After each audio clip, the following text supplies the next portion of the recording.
Assalamualaikum, selamat pagi pemirsa. Apa kabar Anda hari ini? Beragam informasi penting dan menarik akan kami sajikan untuk Anda. Bersama saya Ainun Subinah, inilah Kabar Sumatera.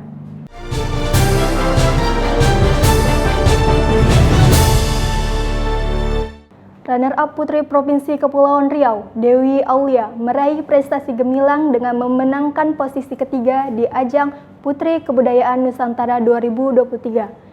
Dalam waktu dekat, Dewi Aulia akan menghadiri ajang Miss Tourism World 2023 di Shanghai, China. Tiba di kantor wali kota, Dewi Aulia runner-up Putri Provinsi dan peraih nomor 3 Putri Kebudayaan Nusantara 2023 yang juga merupakan putri kebanggaan dari founder Tim Air Ahmad Rosano disambut langsung oleh Sekda Pemko Batam, Jeffrydin dan Kadispora Zulkarnain. Sebelum berangkat menuju Miss Tourism World 2023 di Shanghai, China, Wali Kota Batam mengadakan silaturahmi dan ramah tamah dengan finalis bernama Dewi Aulia yang akan mewakili Kota Batam Provinsi Kepri. Silaturahmi tersebut digelar di Aula Engku Hamidah lantai 4 kantor pemerintah Kota Batam, dihadiri langsung oleh Wali Kota Batam Muhammad Rudi, Sekretaris Daerah Jeffrydin Hamid, Diskominfo Rudi Panjaitan, Kadispora Kota Batam Zulkarnain, dan ramai dipenuhi oleh pemuda-pemudi di Kota Batam serta teman-teman sekolah Dewi Aulia di SMK N2 Batam. Pada Bapak Wali Kota Batam, Bapak Haji Rudi, yang telah memberikan supporting dan perhatian kepada Dinda kita, Dinda Dewi Aulia, yang alhamdulillah sekarang lagi prosesi menuju Miss Tourism World 2023. Kuncinya cuma satu, jangan pernah takut coba, karena kalau kita nggak coba, kita nggak bakal tahu depan kita bakal jadi apa.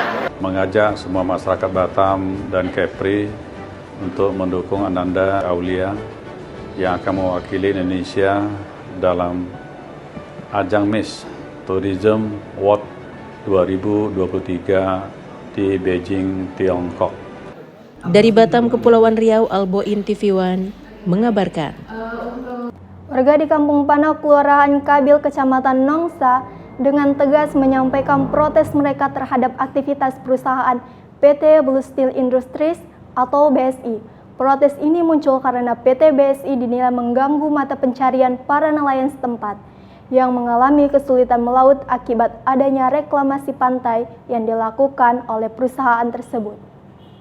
Puluhan kapal nelayan milik warga Kampung Panau, Kecamatan Nongsa, Batam, Kepulauan Riau bersandar tanpa aktivitas. Aktivitas melaut pun terpaksa dihentikan sejak tahun lalu karena sering adanya aktivitas reklamasi pantai yang dilakukan PT BSI. Merasa terganggu, warga pun mendatangi perusahaan terkait aktivitas reklamasi yang dilakukan BSI kurang lebih setahun hingga berdampak terhadap nelayan sekitar. Ratusan warga Kampung Panau dengan membawa berbagai poster dan spanduk yang meminta penimbunan laut dihentikan. Anggota DPRD Provinsi Kepri, Wahyu Wahyudin bersama warga dan perwakilan melakukan pertemuan agar mendapat solusi yang terbaik bagi warga terdampak reklamasi. Blue Steel ini, tetapi izin-izinnya dari masyarakat setuju apa tidak? Ya. Ada win-win solution lah dengan masyarakat, ini kan nggak ada kelihatannya. Seolah-olah ini perusahaan silakan buka di situ, habis itu sudah gitu. Ya kan ditinggal, ini jangan sampai seperti ini. Nah ini saya coba akan koordinasi, saya juga akan pantau sejauh mana, karena ini adalah masyarakat kami. Saya selalu perwakilan dari mereka juga, kasihan mereka. Jadi kami, sebagaimana Bapak ketahui, ini laut kami, ini tempat kami untuk berkehidupan. Ini laut yang Allah sudah yang membuat laut ini untuk untuk masyarakatnya. Pihak perusahaan menampung segala aspirasi dari masyarakat dan segera menyampaikan kepada pimpinan tertinggi. Dari Batam, Kepulauan Riau, Alboin TV One mengabarkan. Pemirsa, Bupati Asahan Surya beserta Wakil Bupati Taufik Zainal Abidin Siregar dan jajaran hadir dalam takdik akbar untuk memeriahkan perayaan Hari Jadi Kopri dan PGRI. Acara berlangsung di Masjid Agung Haji Ahmad Bakri di Kisaran, Asahan, Sumatera Utara. Kehadiran ribuan jamaah memenuhi masjid menyaksikan ceramah inspiratif dari Ustadz Abdul Somad. Tablik akbar dalam rangka memperingati hari ulang tahun Korpri ke-52 dan memperingati Persatuan Guru Republik Indonesia ke-78. Dihadiri Bupati Asahan Surya dan Wakil Bupati Taufik Zainal Abidin Siregar bersama jajaran di Masjid Agung Haji Ahmad Bakri Kisaran. Kegiatan tersebut juga diisi oleh ceramah Ustadz Abdul Somad yang juga putra asli kelahiran Asahan. Pada acara tabligh akbar tersebut, ribuan warga tumpah ruah membanjiri di dalam masjid untuk mendengarkan tausiah Ustadz Abdul Somad. Menurut informasi Ustaz, ada yang sudah jam 10 sudah sampai sini nih Ustaz. Padahal kita sudah menyampaikan bahwa acaranya setelah sholat Isya. Kapasitas masjid ini Pak Ustaz, ini ada 32 saf ke belakang. Satu saf itu 65. Dan kalau dipadat-padatkan bisa 70 ini. Lain yang di atas. Oleh karena itu pada kesempatan ini saya yakin masyarakat kita sudah gak sabar lagi nih Pak Ustaz.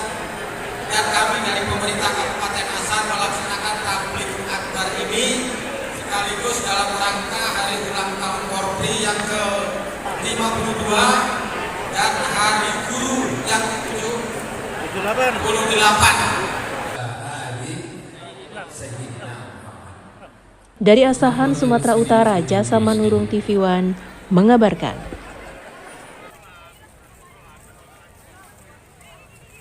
Gereja Bala Keselamatan menyelenggarakan acara Temu Orang Muda Nasional atau TOMNAS 2023 di Retreat Center GBKP Sukamakmur, Kecamatan Sibolangit, Deli Serdang. Pembukaan acara TOMNAS ini dihadiri ratusan pemuda Gereja Bala Keselamatan dari 19 provinsi se-Indonesia. Pembukaan Temu Orang Muda Nasional atau TOMNAS 2023 diawali dengan defile peserta dan dilanjutkan dengan kebaktian dan dimeriahkan dengan tarian 8 etnik khas daerah Sumatera Utara di Retreat Center GBKP Sukamakmur, Kecamatan Sibolangit, Deli Serdang, Sumatera Utara. Kegiatan yang berlangsung mulai 22 hingga 24 November 2023 diikuti 500-an pemuda Gereja Bala Keselamatan dari 19 provinsi se-Indonesia. TOMNAS 2023 mengambil tema Stepping Stone Towards Golden Generation atau bantu loncatan menuju generasi emas sejalan dengan visi pemerintah, yakni Indonesia Emas tahun 2045. Gereja Bala Keselamatan Indonesia melaksanakan Temu Orang Muda Nasional yang sebetulnya dilaksanakan setiap 5 tahun dan berpindah-pindah tempatnya mulai dari Jawa sampai Sulawesi, dan kali ini dilaksanakan di Sumatera Utara. Tujuan utamanya adalah mengkonsolidasikan orang-orang muda Gereja Bala Keselamatan supaya mereka bisa berperan dengan lebih aktif lagi, berdampak bagi masyarakat di mana mereka berada. Dan kali ini temanya adalah Stepping Stone Towards Golden Generation. Dari 2017 kemarin sudah banyak, cuman banyak hal yang kita hadapi juga ya kan. Terus sampai 2021 dikarenakan juga karena COVID kemarin juga ya kan. Jadi pelaksanaannya kali ini di tahun 2023 kita laksanakan. Mungkin banyak hal alasan, tapi hal ini kita anak muda semua semangat lah. Pelayanan Gereja Bala Keselamatan saat ini ada di 19 provinsi dan memiliki 10 divisi serta 2 regional dari Sumut hingga Papua. Dari Medan, Sumatera Utara, Sri Gustina Hasan, TV One mengabarkan. Selama 3 hari terakhir acara Temu Orang Muda Nasional atau TOMNAS 2023 sukses diselenggarakan di Retreat Center GBKP Sibolangit, Deli Serdang. Gereja Bala Keselamatan menerima sejumlah rekomendasi yang mengakhiri pertemuan tersebut. Kegiatan Temu Orang Muda Nasional atau TOMNAS 2023 yang diadakan Gereja Bala Keselamatan di Retreat Center GBKP Sibolangit telah berakhir dan berlangsung sukses. Komandan Teritorial Indonesia Gereja Bala Keselamatan, Kolonel Yusak Tampai mengungkapkan rasa syukurnya atas berjalannya acara secara sukses. Yusak Tampai juga mengucapkan terima kasih kepada pemerintah Sumatera Utara, khususnya wilayah Kota Medan dan Sibolangit, dengan dukungan yang luar biasa atas perhelatan nasional dari mulai pembukaan hingga penutupan yang dihadiri 500-an pemuda Gereja Bala Keselamatan dari 19 provinsi se-Indonesia selama 3 hari. Telah berjalan dengan baik dan diberkati oleh Tuhan, serta seluruh peserta telah termotivasi untuk kembali ke tempat mereka masing-masing dengan berupaya untuk menjadi orang-orang yang berdampak bagi teman-teman mereka. Itu perasaan saya sangat-sangat bersyukur.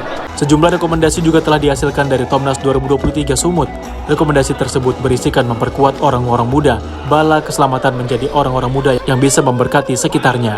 Penutupan TOMNAS 2023 Sumut juga diisi dengan peluncuran tema teritori tahun 2024, yakni Biarlah Apimu Terus Menyala, dengan maksud tetap semangat untuk berbuat baik, bukan saja untuk gereja, tapi juga untuk bangsa dan negara. Harapannya dengan digelarnya TOMNAS 2023 ini untuk mempersiapkan generasi muda menjadi pemimpin di masa mendatang dan turut membantu program pemerintah agar menjadikan bangsa yang terberkati dan maju di tahun 2045 menjadi Indonesia Emas. Kegiatan Tomnas 2023 ditutup dengan pemotongan kue ulang tahun Gereja Bala Keselamatan ke-129 dan launching tema teritorial Biarlah Apimu Terus Menyala tahun 2024. Dari Deli Serdang, Sumatera Utara, Sri Gustina Hasan TV mengabarkan. Rektor Universitas Medan Area Profesor Dadan Ramdan memimpin prosesi wisuda yang menghasilkan 1.443 sarjana, magister, dan doktor. Pencapaian ini menegaskan posisi Universitas Medan Area sebagai perguruan tinggi terbaik di Sumatera Utara. Wisuda Universitas Medan Area tahun akademik 2023-2024 berlangsung di gelanggang Serbaguna Kampus 1 UMA, Kota Medan. Mengambil tema implementasi digitalisasi sistem pendidikan, menjamin tepat waktu lulusan melalui peningkatan akses pendidikan yang berkualitas. UMA mewisudakan 1.443 mahasiswa, terdiri dari 1.368 sarjana, 75 orang dari program magister dan doktor. UMA Medan juga mengukuhkan 4 guru besar dan memberikan penghargaan kepada mahasiswa berprestasi nasional dan internasional. Profesor Dadan Ramdan, Rektor UMA, mengatakan, era revolusi industri ditandai dengan perkembangan teknologi informasi digital yang pesat. Ia menyebutkan UMA telah mencanangkan tahun 2023-2030 menjadi Green Digital University. Dengan demikian, teknologi digital telah menjadi alat untuk memberikan kemudahan dalam pelayanan akademik dan non-akademik sehingga dapat berjalan efektif dan efisien. Wisudawan kali ini, di mana wisuda periode kedua ya, 2023 ini diikuti oleh 1.443 orang wisudawan. Harapan kita tentu sebagai orang tua dan sebagai lembaga pendidikan ya, bahwa mereka jangan berhenti belajar. Justru sekarang itu didorong mahasiswa sarjana itu harus ngambil program lanjutan. Universitas Medan Area merupakan lembaga pendidikan swasta terbaik di Sumatera Utara dan swasta terbaik ke-10 se-Indonesia yang telah banyak meraih prestasi di kancah nasional maupun internasional. UMA memiliki fasilitas lengkap, modern, dengan SDM berpengalaman dan berkualitas. Dari Medan, Sumatera Utara, Amidal Yauzar, TV One mengabarkan. Ikatan Persaudaraan Qori Qoriah dan Hafiz Hafizah atau IPKOS Sumatera Utara mengadakan acara peringatan 40 hari wafatnya Gubernur Sumatera Utara ke-15, Syamsul Arifin. Doa, zikir, dan tausiah merupakan bagian dari acara untuk mengingat almarhum Syamsul Arifin. Bertempat di kediaman almarhum Syamsul Arifin di Jalan STM Kota Medan, Ikatan Persaudaraan Qori Qoriah dan Hafiz Hafizah IPKOS Sumatera Utara bersama para santri membacakan doa ayat suci Al-Quran, tahlil dan tahtim untuk dihadiahkan kepada almarhum Syamsul Arifin, tepatnya pada malam 40 hari wafatnya Gubernur Sumatera Utara ke-15 tersebut. Selain pembacaan doa, juga berlangsung tausiah mengenang sosok almarhum Syamsul Arifin semasa hidupnya yang berjasa kepada Qori Qoriah dan Hafiz Hafizah di Sumatera Utara. Tak hanya itu, almarhum Syamsul Arifin dikenal sebagai sosok yang bersahaja, ramah, baik, dan membantu masyarakat tanpa melihat golongan. Kami rindu dengan kesederhanaannya, kesahajaannya, keramahannya, dan kepeduliannya kepada siapa saja, tanpa membedakan agama, suku, etnis mana.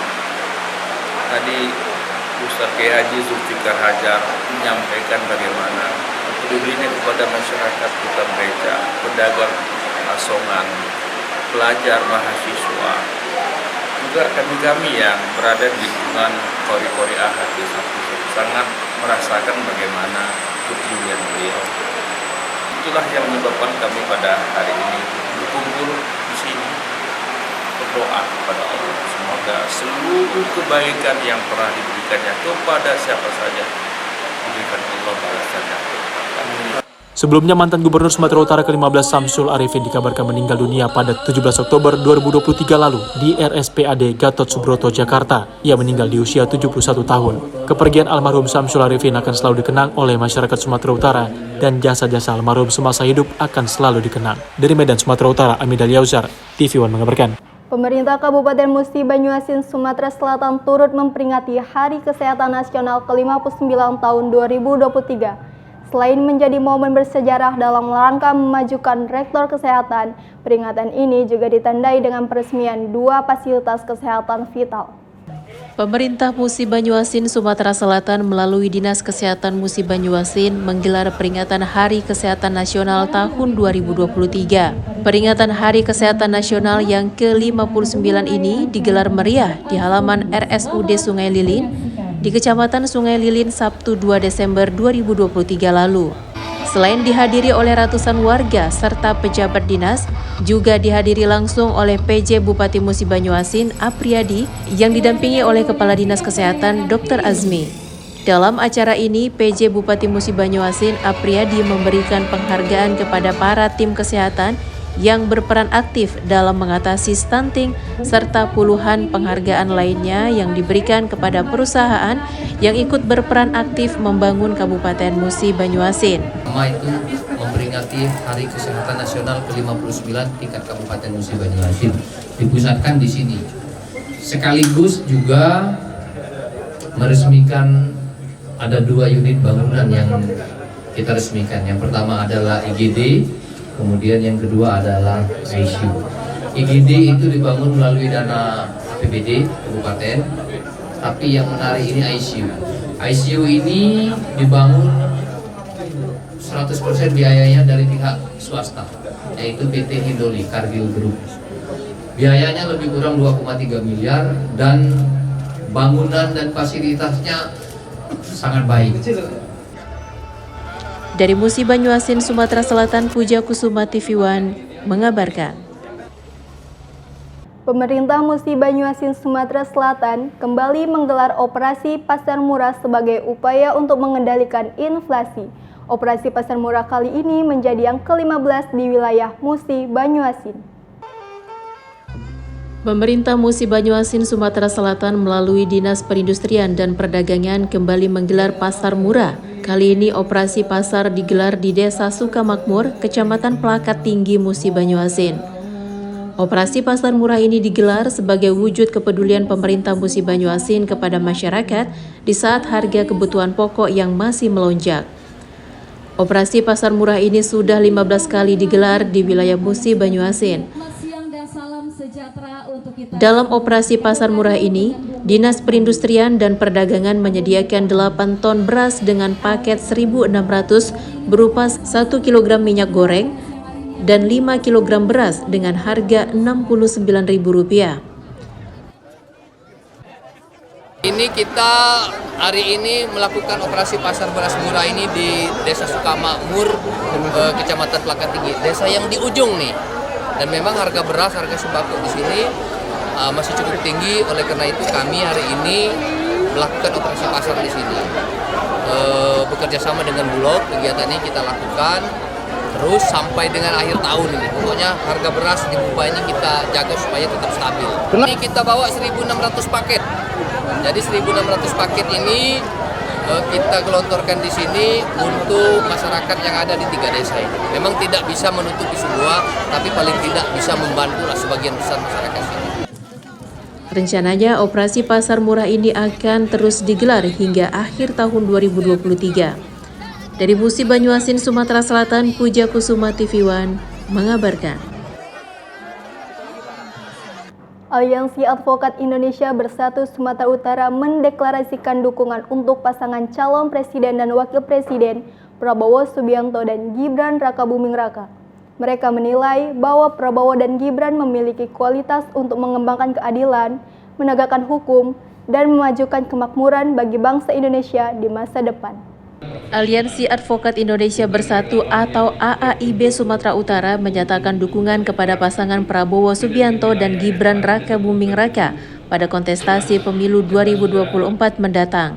Deklarasi dukungan terhadap Capres-Cawapres nomor urut 2 ini dipimpin oleh Ketua Umum AAIB Otto Hasibuan bertempat di salah satu hotel di Medan, Sumatera Utara. Otto mengatakan bahwa dukungan terhadap pasangan calon presiden dan wakil presiden Prabowo Subianto dan Gibran Rakabuming Raka berdasarkan keinginan bersama dari berbagai organisasi advokat, di mana para advokat memiliki kesepahaman dan keyakinan sama untuk mendukung Prabowo Gibran. Para advokat yang bergabung menjadi pendukung Prabowo Gibran ini tidak mengatasnamakan organisasi profesi, namun mereka membawa pribadi masing-masing untuk bergabung dengan AAIB sebagai pendukung Prabowo Gibran. Siap! Siap! Siap! Prabowo Gibran! Bahwa kita meyakini seseorang yang kita pilih itu tepat. Nah, akhirnya kita berkumpul, berunding, kita bicarakan panjang lebar siapa kira-kira yang tepat menurut kita untuk kita dukung menjadi presiden. Nah, ternyata majoriti mengatakan bahwa yang tepat itu adalah Prabowo Gibran. Aliansi Advokat Indonesia Bersatu Sumatera Utara juga menyatakan sikap terus mengawal Pilpres dalam memenangkan Capres-Cawapres Prabowo Subianto Gibran Rakabuming Raka dalam satu putaran. Dari Medan, Sumatera Utara, Fahmi TV One mengabarkan. Dalam upaya melawan penyalahgunaan dan peredaran gelap narkotika, Badan Narkotika Nasional Provinsi Sumatera Utara (BNNP) Sumut menghadirkan dedikasinya dengan memaparkan pencapaian, tugas pokok, dan fungsi yang telah diemban. BNNP Sumut merupakan instansi vertikal Badan Narkotika Nasional di mana unsur pelaksana tugas pokok BNN di daerah Sumatera Utara. Instansi ini bertugas melaksanakan tugas pemerintahan di bidang pencegahan, pemberantasan, penyalahgunaan, dan peredaran gelap psikotropika, prekursor, dan bahan adiktif lainnya. Di dalam pelaksanaan pencegahan, pemberantasan, penyalahgunaan, dan peredaran gelap narkotika atau P4GN, melakukan kerjasama atau MOU ke berbagai instansi maupun lembaga lainnya, dan mengedukasi tentang bahayanya narkoba serta melakukan kampanye kepada masyarakat. Untuk memberantas peredaran gelap narkoba, BNNP Sumatera Utara bekerja sama dengan aparat keamanan seperti kepolisian dan kejaksaan. Kegiatan tersebut berupa melakukan razia penyalahgunaan narkoba ke berbagai tempat dan meringkus pengedar maupun bandar narkoba. Sebagai bentuk tugas pokok untuk membantu penyalahgunaan narkoba agar dapat pulih kembali, BNNP Sumatera Utara bekerja sama dengan lembaga rehabilitasi dalam memberikan layanan konseling. BNNP Sumut juga memiliki program bagi para residen penyalahguna narkoba yang diadakan di kantor BNNP Sumut, yaitu dengan cara melakukan kegiatan yang positif seperti olahraga rutin, bimbingan, dan memberikan skill keterampilan kerja. Program ini dimulai sejak kepemimpinan Dr. Andes Toga Habinsaran Panjaitan selaku Kepala BNNP Sumatera Utara. Dari Medan, Sumatera Utara, tim TV One mengabarkan. Sejumlah personel dari TNI, pemerintah, dan masyarakat bergotong royong untuk membersihkan saluran irigasi dan parit di sekitar Pasar Impres Muara Enim, Sumatera Selatan. Upaya bersama ini bertujuan meningkatkan kebersihan dan kesehatan di lingkungan sekitar. Inilah kegiatan gotong royong yang dilaksanakan dalam rangka memperingati Hari Jadi Kodam 2 Sriwijaya yang ke-78 dan dipimpin langsung oleh Dandim 0404 Muara Enim Letkol ARH Rimba Anwar. Kegiatan tersebut juga dibuka langsung oleh PJ Bupati Muara Enim Ahmad Rizali.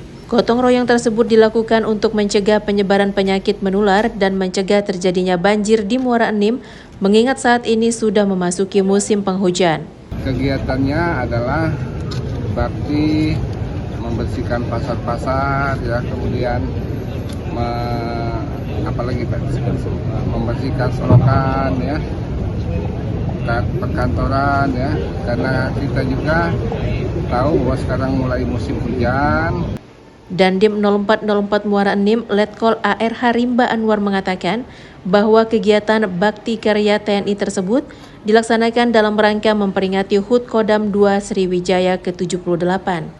Dengan adanya kegiatan ini, kita juga untuk mengantisipasi banjir yang akan terjadi dengan bersihnya seluruh paret-paret yang kita bersihkan, kemudian saluran air, kemudian aliran yang mengalir ke sungai. Mudah-mudahan mengantisipasi bahaya banjir. Selain kita melaksanakan pembersihan, kami juga melaksanakan sosialisasi. Bersih kotor kalau di sini kan belum bersih, olehnya tak kate nganu kenyo. Nah ini lemak, ada anggota TNI kan dibersihkannya jadi tempatnya jadi bersih, jadi lemak pula nyingoknya kan. Dari Muara Enim, Sumatera Selatan, Kiki Habibi, Ika Anggraini TV One mengabarkan. Pemirsa, PT BBH secara resmi meresmikan kantor barunya di Kota Pagar Alam dengan sukacita. Acara peresmian ini turut diwarnai dengan aksi sosial di mana ratusan paket sembako dibagikan kepada warga sekitar dan anak yatim. Direktur PT BBH didampingi camat serta tokoh masyarakat setempat dengan ditandai pemotongan gunting pita, tanda diresmikannya kantor BBH yang berada di Kota Pagar Alam, Sumatera Selatan, Senin 4 Desember 2023 lalu. Ratusan anak yatim serta petugas kebersihan dan masyarakat sekitar kantor BBH diundang dan hadir dalam menerima paket sembako secara gratis. Sembako tersebut dibagikan dalam rangka peresmian kantor di Kota Pagar Alam, Sumatera Selatan yang diharapkan dapat bermanfaat bagi penerima. Ratusan paket sembako yang diberikan berupa beras, minyak goreng, mie instan, alat tulis, dan Al-Quran. Adalah satu peresmian kantor BBH di Kota Pagar Alam dan pengunjung kita, dan rangkaian acara ini ialah kita membagikan ratusan kemasan sembako terutama ke 100 anak panti asuhan dan seluruh petugas kebersihan Kota Pagar Alam dan masyarakat yang ada di sekitar kantor kita. Untuk tujuan BBH ini kita akan membuka lapangan kerja dengan volume yang tinggi dan akan membagikan sembako secara pribadi di setiap bulannya, Pak. Kami sebagai tim BBH Kota Pagar Alam, kami berharap dengan sangat agar semua masyarakat dapat bergabung dan bekerja di perusahaan kami sehingga mengurangi tingkat pengangguran di Kota Pagar Alam dan masyarakat Indonesia. Kami akan siap melayani seluruh masyarakat yang membutuhkan bantuan pekerjaan. Sementara itu, Camat Pagar Alam Selatan menyambut baik kehadiran PT BBH yang bertujuan untuk mengurangi angka pengangguran dan ingin meningkatkan taraf hidup masyarakat Kota Pagar Alam. Dari Pagar Alam, Sumatera Selatan, Kiki Habibi, TV One mengabarkan.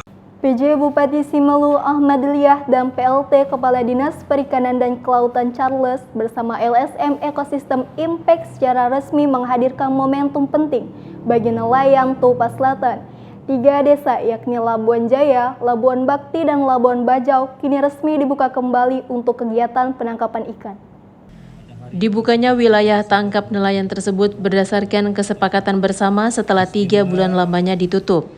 Adapun tujuan ditutupnya wilayah tangkap itu sebagai upaya memaksimalkan hasil tangkapan para nelayan karena seiring berkurang biota laut sebagai contoh penggarap gurita mendapat hasil yang tidak maksimal. Ketua Yayasan Ekosistem Impact, Irda Kusuma ST sebagai mitra pemerintah daerah menjelaskan, tujuan dari kegiatan ini adalah untuk mengedukasi masyarakat nelayan dalam melakukan pengelolaan wilayah pesisir secara berkelanjutan. Menjadikan sebuah sistem pengelolaan ruang laut bersama dengan pemerintah desa, kemudian nelayan dengan menerapkan sistem lembaga adat laut. Jadi kita di sini prosesnya melakukan penutupan sementara di wilayah tangkapan berdasarkan data-data sebelumnya yang kita lakukan melalui DFS atau data feedback. Jadi kegiatan buka tutup ini merupakan suatu kegiatan atau kebijakan yang dilakukan untuk optimalisasi tata kelola pengelolaan sumber daya kelautan dan perikanan. Jadi konsep seperti ini telah banyak dilakukan di beberapa negara dan juga beberapa daerah di Indonesia. Charles juga memberikan apresiasi kepada Yayasan Ekosistem Impact, pemerintah Kecamatan Tepsel, Kades, serta para nelayan karena telah menyukseskan kegiatan tersebut dan semoga menjadi role model pengelolaan perikanan berbasis masyarakat atau community-based management dalam meningkatkan ekonomi sektor perikanan. Untuk memeriahkan peringatan HUT Kodam 2 Sriwijaya, prajurit Kodim 0418 Palembang bersemangat melaksanakan karya bakti. Mereka bergotong royong membersihkan pasar Sekip Palembang dengan tujuan mengantisipasi potensi banjir dan mencegah munculnya wabah penyakit selama musim penghujan.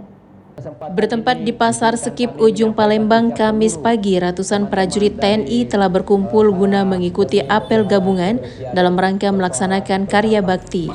Turut hadir dalam acara karya bakti Panglima Kodam 2 Sriwijaya, Maijen TNI Yanuar Adil, dan Dim 0418 Palembang Kolonel Arif Hidayat, PJ Wali Kota Palembang Ratu Dewa, dan Dim 0418 yang langsung memimpin kegiatan gotong royong karya bakti bekerja sama dengan pemerintah kota mulai dari DLHK, Dinas PUPR, pihak kepolisian, dan Satpol PP. Pangdam 2 Sriwijaya yang meninjau pelaksanaan karya bakti di Pasar Sekip juga ikut melaksanakan pembersihan di area pasar. Ini melaksanakan perintah dari Kepala Staf TNI Angkatan Darat, Bapak Jenderal TNI Maruli Simanjuntak, memerintahkan kepada seluruh jajaran Pangkotama untuk melaksanakan pertama pembersihan pasar, kedua melaksanakan pembersihan selokan, yang ketiga adalah penanaman pohon. bahwa dilaksanakan serentak di seluruh wilayah Indonesia, gitu kan. Nah, untuk mekanisme di wilayah kita sendiri yang kita laksanakan, jadi kita melibatkan seluruh stakeholder yang terlibat. Ada dari kita melibatkan 205 orang personil, 250 orang personil tentara, TNI itu dari Kodim, kemudian dari Raider, dari Yonkap. Sekaligus dalam kesempatan ini menghimbau pengunjung pasar dan para pedagang juga turut menjaga kebersihan. Kendati di pasar, tapi tetap harus bersih dan lingkungannya baik. Dari Palembang, Sumatera Selatan, Febriansyah, TV One mengabarkan. Informasi tadi menutup perjumpaan kita pada hari ini. Saya Ainun Supina mewakili kru yang bertugas mengucapkan terima kasih dan sampai jumpa.